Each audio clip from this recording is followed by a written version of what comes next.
All last year, Bill followed the rules. He and his wife even spending Christmas Day alone.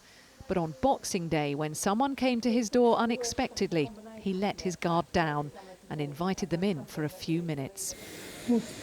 Half an hour most.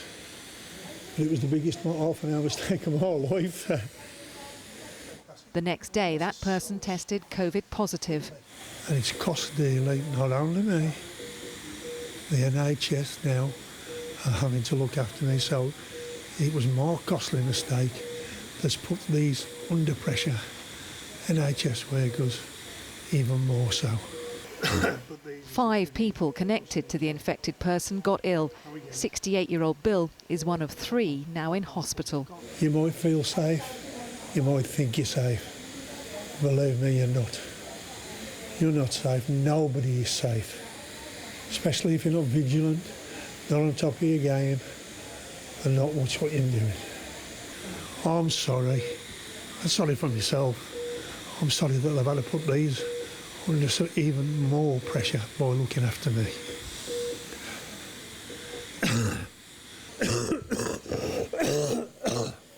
Bill is in the high dependency unit at Russell's Hall Hospital in Dudley, one step down from intensive care. The people in this unit caught COVID 3 weeks ago or even more. And already this is full and overflowing into a neighbouring ward. And that is well before the huge rise in cases we have seen since even begins to make an impact. This expanded department is getting through a huge amount of oxygen, last week triggering an alert which forced doctors to reassess which patients could cope with less. The other pressing problem is how many more nursing shifts need covering. I am concerned about staff burnout. They're working 12-hour shifts, quite often doing extra time after that. They're coming in at weekends, they're covering bank shifts, covering staff shortages, covering our own staff who unfortunately have contracted COVID or have to self-isolate. I have had some nurses who've not been in the trust that long, only 12 months or so, who now are thinking that critical care isn't a career for them at the beginning of their career, and they're looking at alternative options. So I'm concerned about the long-term effects on the staff. Like hospitals nationwide, Russell's Hall has discovered COVID patients need critical care for far longer than the average patient.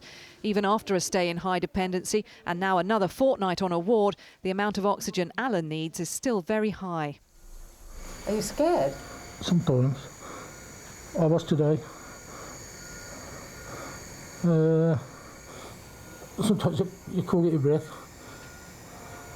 Just goes. And how has it affected you?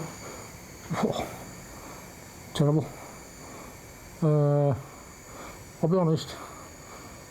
If I hadn't come in when I did, I don't think I'd be in there. And Bill is under no illusions about the long battle back to health that he faces. I put my faith in the NHS. Fantastic. And I'm in their hands and I feel safe.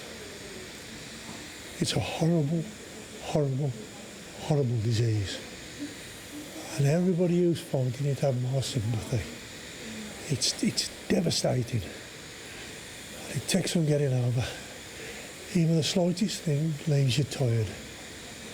But you have to fight this thing. If you don't fight it, you're going to go under. In the West Midlands, the number of new cases is finally levelling off. But for this hospital, its staff and its patients, there are still many difficult days to come. Catherine Jones, 5 News.